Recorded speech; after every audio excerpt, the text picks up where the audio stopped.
ანიკე კოა შემოგვერთდა თავისი საავტორო რუბრიკით მუსიკის დრო ძალიან საინტერესო სტუმრით და ტრადიციულად მადლობა ასეთი შეკებისთვის მოგესალმებით. თავად მოგვიყვება გამარჯობა დილომშვიდობის გიორგი ზუზუ მოგესალმებით ტელემაყურებლებო. მე როგორც რუბრიკის საწყისში დაგპირდით, ხშირად გაგაცნობთ ხოლმე ადამიანებს, მუსიკოსებს, რომლებიც მოგვიყვებიან ხოლმე თავიანთი კარიერული ისტორიის შესახებ და მოგცემენ რჩევებს ამ სფეროში წარმატების მისაღწევად. დღეს ვისაუბრებთ საოპერო სიმღერაზე და შემდეგ გადავალთ უკვე რჩევებზე, თუ როგორ უნდა მივახციოთ წარმატებას ამ მუსიკალურ ჟანრში კონკრეტულად. მინდა წარმოგიდგინოთ ყველასათვის ცნობილი და უკვე საერთაშორისო მასშტაბით ცნობილი და სახელგანთქმული ბარიტონი გიორგი ლომისელი, რომელმაც ძალიან დიდ წარმატებას მიაღწია ირლანდიაში, ვექსფორდის ფესტივალზე კონტე დე ლუნას როლის შესრულებისთვის, რომლის შესრულებაც არის ყველაზე რთული, როგორც ვიცით, ბარიტონისთვის და მან უკვე შეძლო, რომ 5 სპექტაკლში მიიღო მონაწილეობა.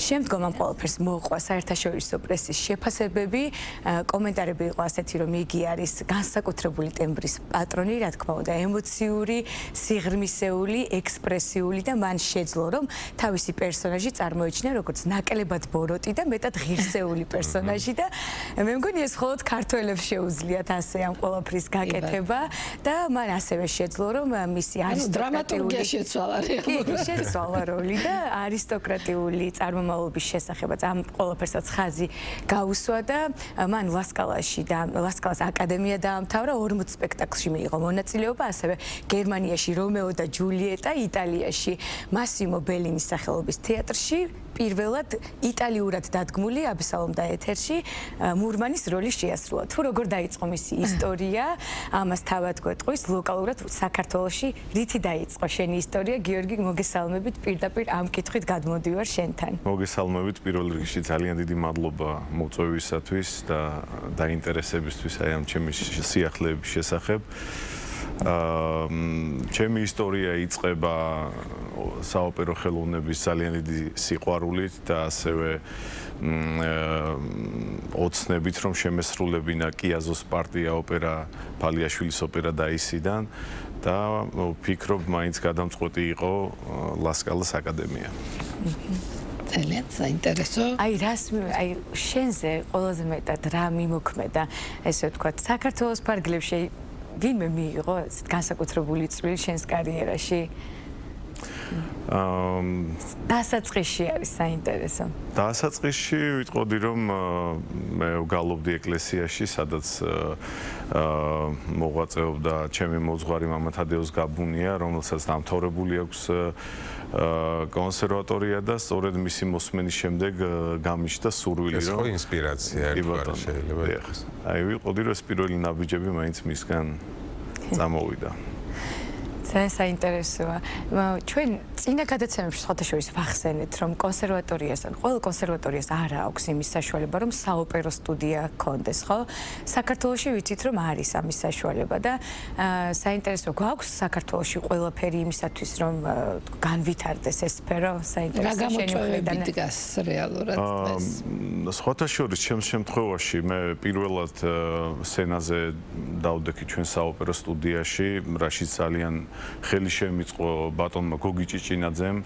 ჩემი პირველი სპექტაკლი იყო ოპერა ფიგაროს ქორწინებაში გრაფის პარტია და ძალიან დიდი გამოწვევა იყო პირველად ასეთი რთული როლის სიმღერა და სწორედ აი კონსერვატორიის დიდ დარბაზში კონსერვატორიის საოპერო სტუდიაში და შემდგომ აი ეს გახდა ძალიან დიდი საფუძველი იმისა, რომ შემდეგ უკვე ჩვენი ოპერის თეატრის სცენაზე დამდგარიყავი და მემღერა, იმიტომ რომ რაღაც გარკვეული გამოცდილება უნდა გქონდეს, რომ ასე დიდ სცენაზე შეაბიჭო და დადგე და იმღერო, რა თქმა უნდა.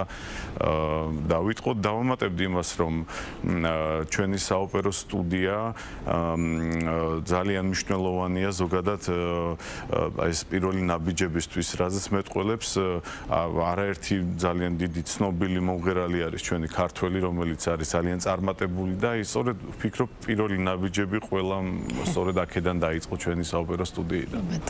ამის აღნიშვნა მინდოდა ზუსტად და ძალიან დიდი ბედნიერება არის, რომ შემდგომ უკვე ასე წარმატებებს აღწევთ ხოლმე, რა თქმა უნდა.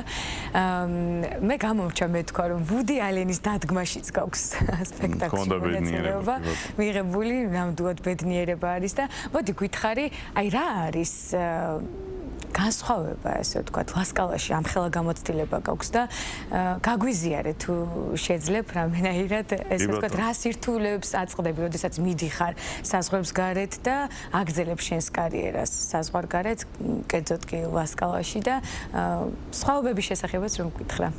დიახ, მე ვფიქრობ, რომ ყველა საოპერო მომღერალმა რაღაცა ეტაპი, რაღაც ცხოვრების პერიოდი უნდა იცხოვროს იტალიაში და აითვისოს იქაური სიმღერის სტილი, რადგან ძალიან განსხვავდება. იტალია არის მოიხსენიება როგორც საოპერო ოპერის სამშობლო.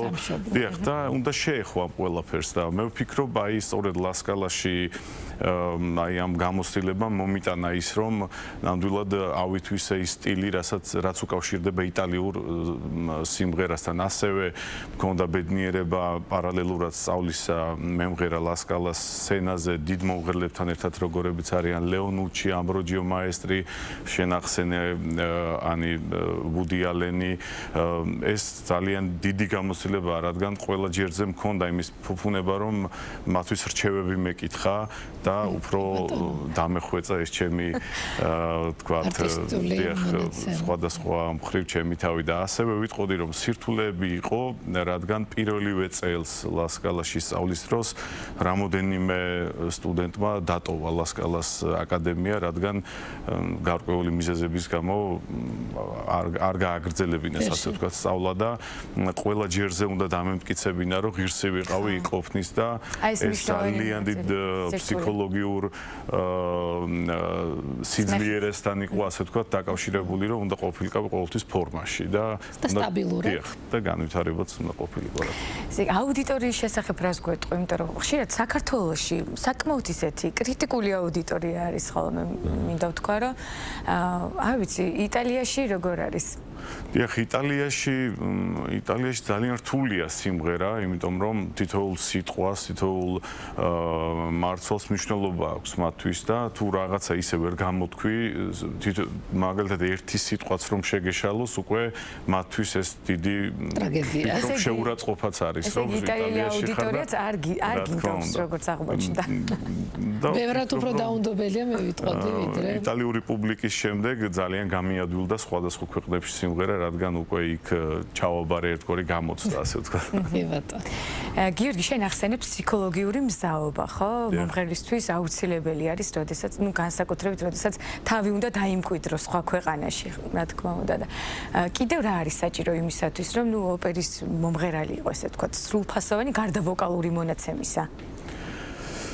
მე მგონი გარკვეულწილად სამსახიობო კი ბატონო, უნდა გეტყვით, მე ვფიქრობ, რომ ჯერ პირველ რიგში უნდა ძალიან გიყვარდეს ის შენი საქმე, რასაც ემსახურები.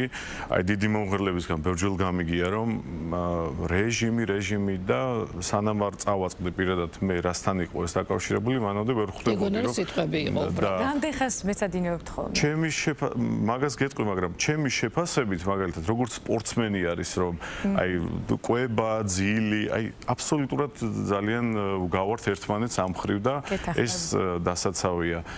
მეცადინეობას რაც შეეხება, გააჩნია მაგალითად უკვე როდესაც შემდგარი მომღერალი ხარ, ძირითადად გიწევს მუშაობა ტექსტზე, შინაარსზე, მელოდიაზე, მუსიკალურად რომ იყოს გამართული. მაგრამ ხმარ რომ იყოს ფორმაში, მაგისთვის ალბათ ყოველდღიური გამღერებები, ასე ვთქვათ, ყოველ ვარჯიში რომ ყოველთვის ფორმაში იყოს აუცილებელია.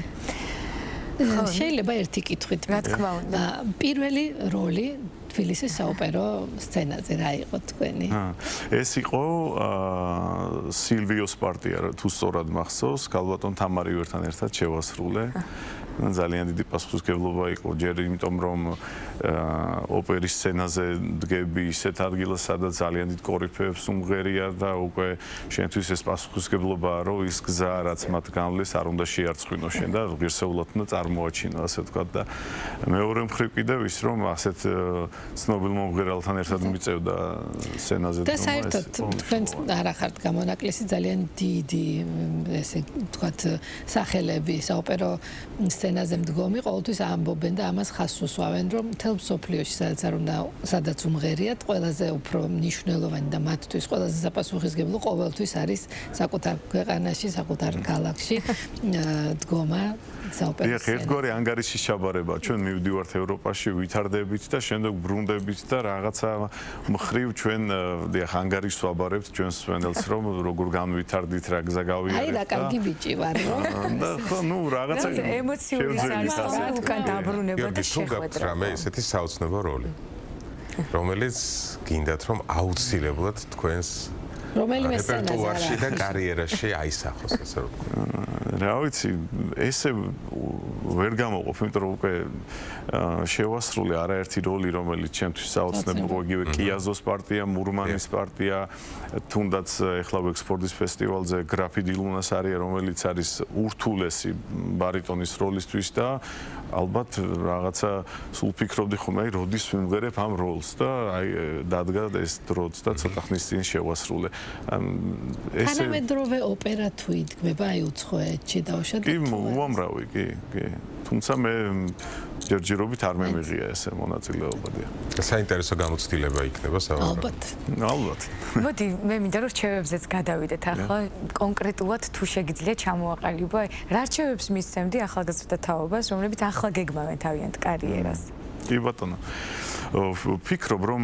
ყველაზე გადამწყვეტი მაინც არის პედაგოგის შერჩევა თავიდან დასაწყისში იმიტომ რომ ხმა თუ არასწორად წავიდა მე რო რთულია ამის უკან დაბრუნება და ძალიან მნიშვნელოვანია სწორად პედაგოგის შერჩევა შემდგომ ვიტყოდი რომ ეს რეჟიმი რაც ვახსენე ძალიან ბევრჯერ ყოფილა რომ ჩემ მეგობრებს უთხოვიათ რა ჩვენთან ერთად იყავი რაღაც მაგრამ მე ამ დროს ვზივარ ნოტებით ესე და ვკითხულობ და მიფიქრია ბევრჯერ რომ აუ რა ცუდი ხა ეს დრო როგორ კარგავ ამდენ დროს რომ ხა ხო შევილია ვისია მონო მეგობრებთან ერთად მაგრამ ისევე სიყვარული და ეს